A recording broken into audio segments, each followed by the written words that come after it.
हो पन फूला ने बतावे जवली मैया हो पन फूला ने बतावे जवली मैया ए माई हो घरे हमरा तोहके बोलवली मैया। देखिए इस भजन में आप लोग को साथ चाहिए, क्या चाहिए? मैं बोलूंगी माई हो, आप लोग को बोलना है जय हो पाएगा? आप लोग से हो पाएगा? ए माई हो भाग जो तो जरा दोनों हाथ उठा के जय बोलना है, ठीक है? ए माई हो, देखिए इतने सारे भक्त हैं, बोल रहे हैं 1 2 को। शर्माना कैसा? जब माँ के पास बच्चे होते तो शर्माते हैं क्या? माँ से कुछ मांगने में शर्माते हैं। तो ये इनका दरबार है, साक्षात मैया राज राजेश्वरी का ये दरबार है। जरा दोनों हाथ उठाइए एकदम पूरे पूरे, अरे बोलिए माई हो, ए माई हो। जरा दोनों हाथ उठाइए पूरे पूरे, जो दरबार में आए वही उठाइएगा, जो शमशान में वो हाथ मत उठाइएगा।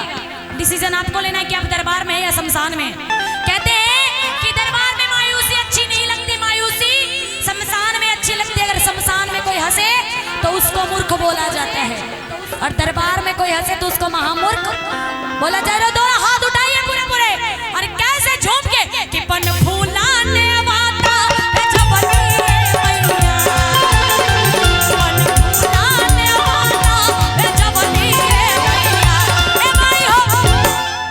देखिए जैसा कि भैया ने बोला कि सबको झूमना है तो जरा साथ देना पड़ेगा।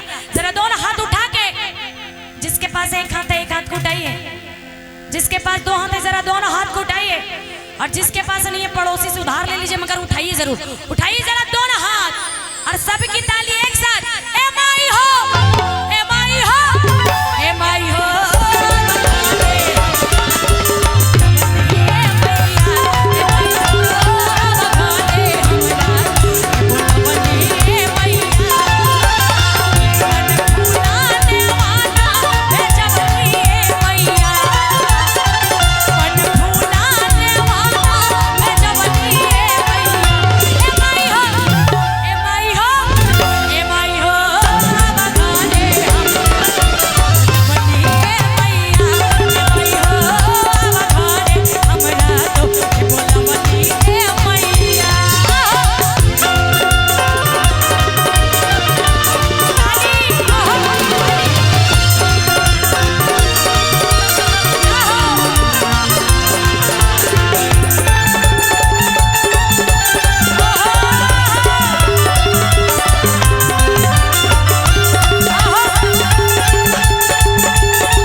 डॉक्टर के पास जाके दिखाना होगा।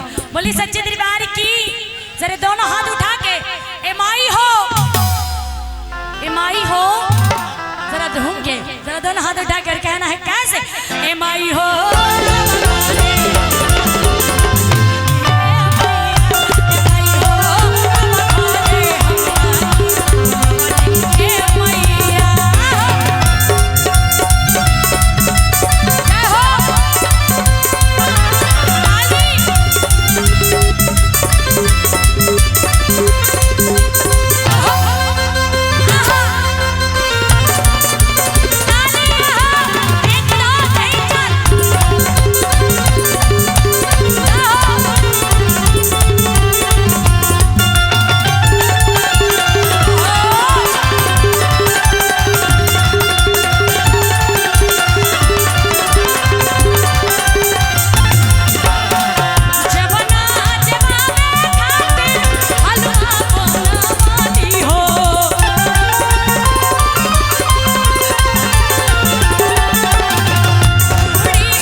सारे भक्त हो और पुजारी ना हो तो क्या शोभा देगा क्या?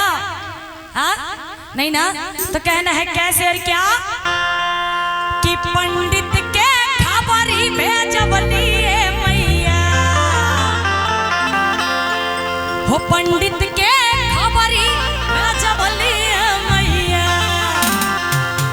मई हो घरे हमरा तोहके बोलबली मैया। बोलिए महतवा वाली मैया की। और कैसे कि पंडित के खबरी भेजबली मैया, पंडित के खबरी भेजबली मैया। ए माई हो, ए माई हो, ए माई हो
कि जे ना भौजी बजाए ताली ओकर खो जाए कान के बाली, कि जे ना भौजी बजाए ताली ओकर खो जाए कान की बाली, और जे ना भैया बजाए ताली उसको बीवी मिलेगी काली। बोलिए सच्चे दरबार की।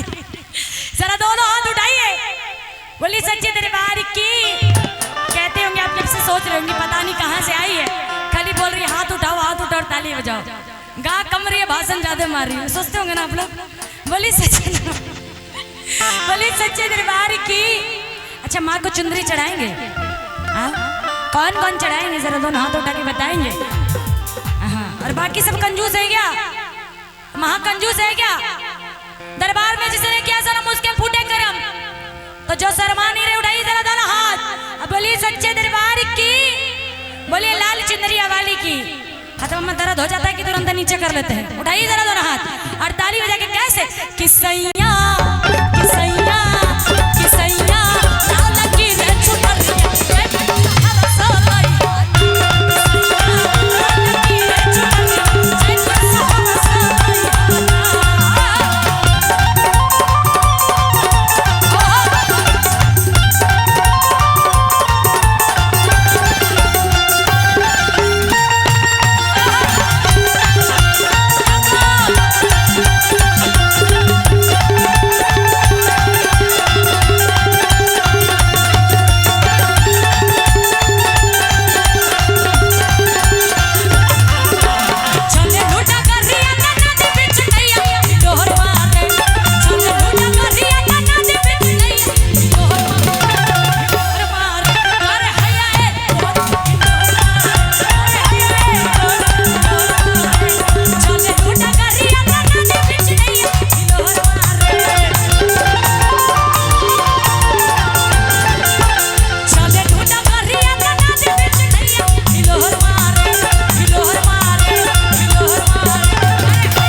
क्रिश्चियन भाई के लिए बजा